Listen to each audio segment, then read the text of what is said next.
베네치아 영화제에서 박찬욱 감독의 신작 어쩔 수가 없다가 공개된 이후 뜨거운 반응이 이어지고 있습니다. 황금 사자상 수상에 대한 기대감도 커지고 있습니다. 현실을 풍자한 블랙 코미디에 영화 팬들이 왜 환호하고 있는지 베네치아 영화제 현장을 취재한 권영인 파리 특파원을 연결해 자세히 알아보겠습니다. 권영인 특파원, 베네치아 영화제 현장을 다녀오셨는데 박찬욱 감독의 어쩔 수가 없다가 베네치아를 사로잡은 것 같습니다. 주요 외신 17곳의 평점이 100점 만점이에요. 이런 분위기가 현장에서 느껴지던가요? 저는 지난 목요일 개막 다음 날부터 토요일까지 현장에 있었습니다. 그때 처음에 도착했을 때는 사실 어쩔 수가 없다에 대한 열기나 관심이 크게 느껴지지 않았습니다. 처음엔 오히려 배우 조지 클루니와 라라랜드 주연이었던 엠마 스톤이 관심을 모았습니다. 차례로 경쟁 부문 후보작들이 시사회를 가졌는데 처음에는 엠마 스톤 주연의 부고니아 반응이 좋았습니다. 한국 영화 지구를 지켜라를 리메이크한 건데 저는 보진 못했습니다. 그런데 이 본 사람들이 호평일색이었습니다. 그리고 다음날 어쩔 수가 없다가 시사회를 했습니다. 그런데 시사회를 하고 나니까 분위기가 확 바뀌었습니다. 일반인 시사회보다 이 기자 시사회가 먼저 열리는데요. 프레스 시사회가 먼저 열리는 건 기자들이 보고 이어서 열리는 기자회견에 도움이 되라는 그런 취지입니다. 근데 영화를 봤던 기자들 반응은 이거 너무 재밌다. 아, 이게 잘 만들었는데 상 타겠는데? 이런 반응들이었습니다. 그래서 심사위원들의 공식적인 평가가 아니고 이 객관성이 조금 부족한 직감 같은 평가긴 하지만 현장에서 만난 외국 기자들의 평가가 너무 좋았던 건 사실이었습니다. It was really exciting and funny and dark, and it was really well made, and it's got Park's usual kind of wit and like verve and edge. 기자 시사회 뒤에 열린 일반인 대상 시사회도 취재를 하셨잖아요.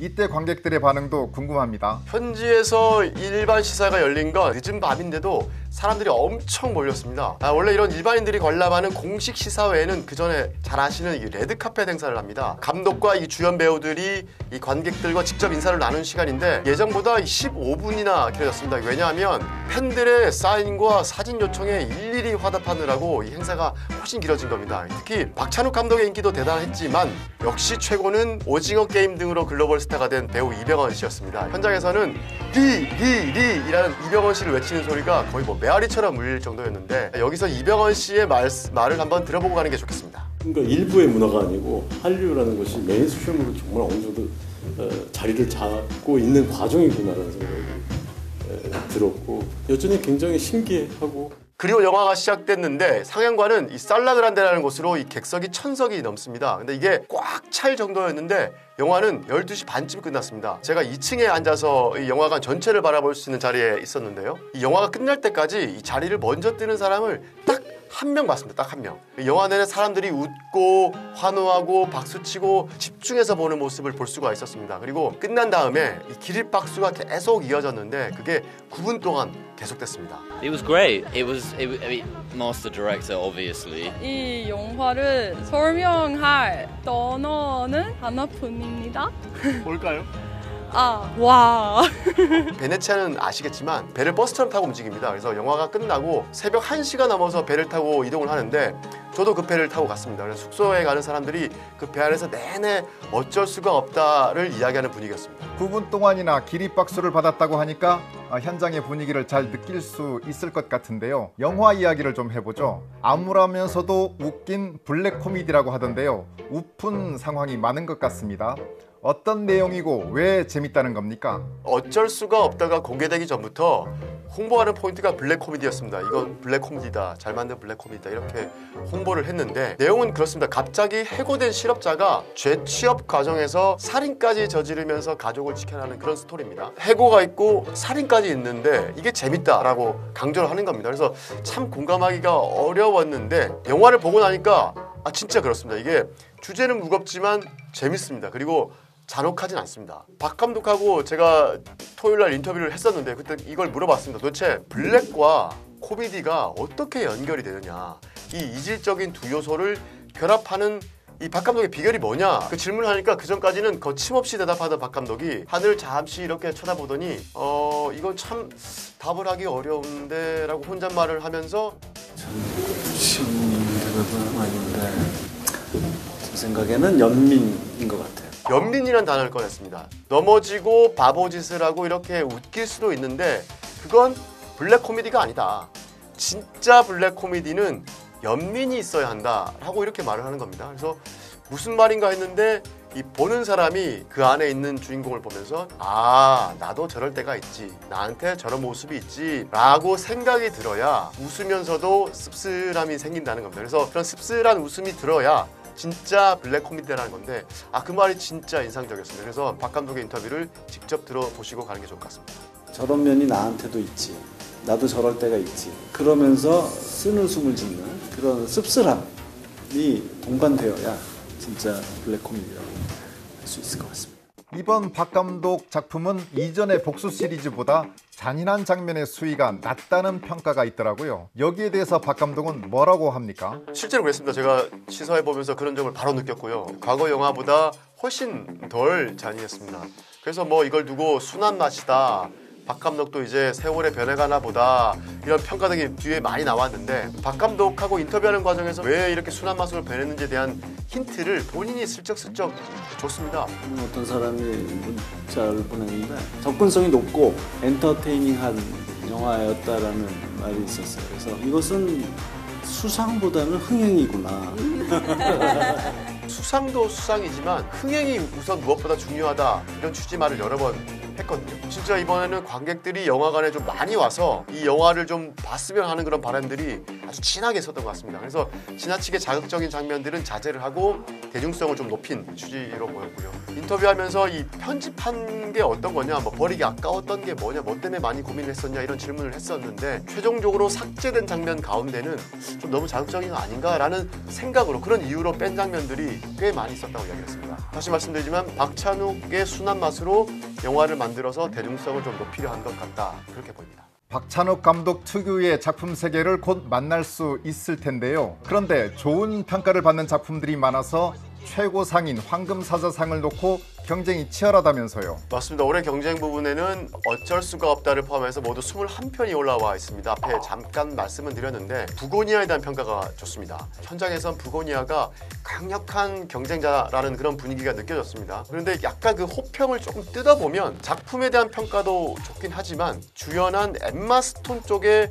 무게가 살짝 더 실려 있습니다. 이 감독도 감독이지만 배우의 관심이 좀 더 많이 쏠린 상태라고 말씀을 드릴 수 있습니다. 그리고 강력한 다른 경쟁자는 기에르모 델 토로 감독의 프랑켄슈타인입니다. 이 영화는 사실 영화제 시작 전에 가장 강력한 후보였습니다. 델 토로 감독은 황금사자상을 이미 받은 적이 있고요. 고전적인 캐릭터인 프랑켄슈타인을 어떻게 재해석했을까, 그런 관심을 엄청 끌어모으기도 했었는데요. 반응이 역시 뜨거웠는데 시사가 끝난 후에 관객들 기립박수도 어쩔 수가 없다, 9분 동안 기립박수가 있었던 것보다 4, 5분 정도 더 길게 이어졌습니다.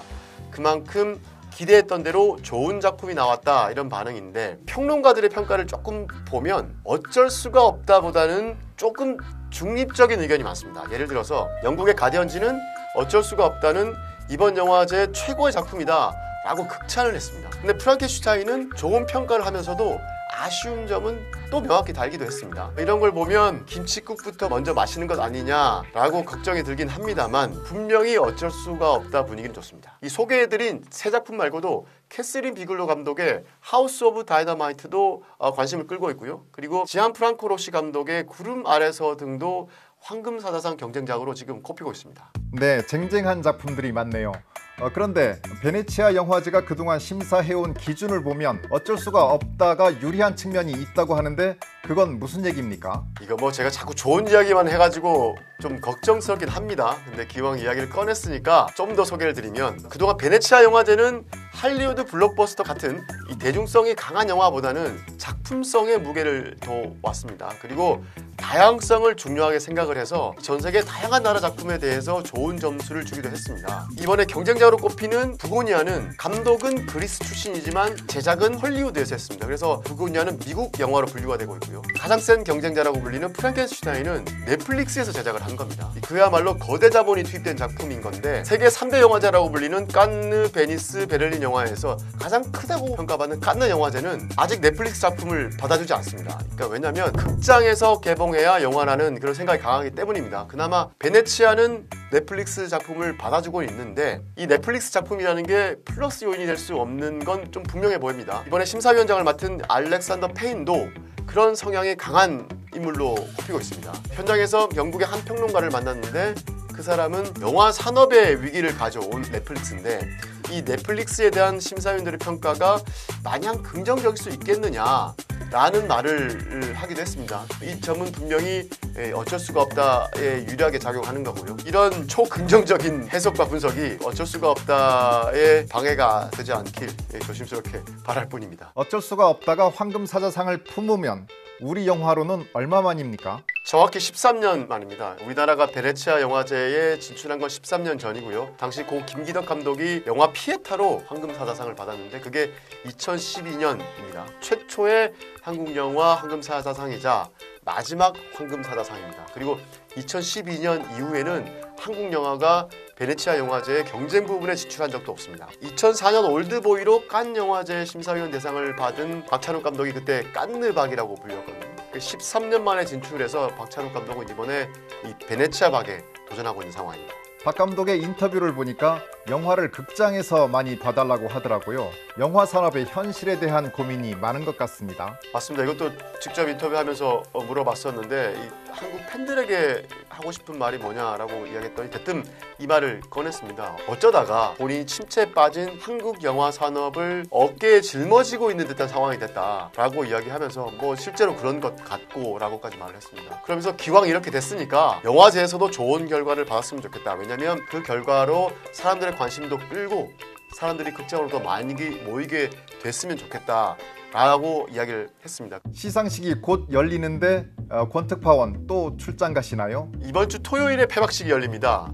수상식도 바로 같이 하는데 황금사자상도 이날 결정이 됩니다. 폐막식은 현지 시간 토요일 7시에 시작을 하는데 한국으로 치면 시차가 7시간이 나서 일요일 새벽 2시입니다. 행사는 정확한 스케줄 나오지는 않지만 한두 시간 남짓 하는데 박 감독의 수상 여부는 일요일 새벽 3시와 4시 사이쯤에 나올 것 같습니다.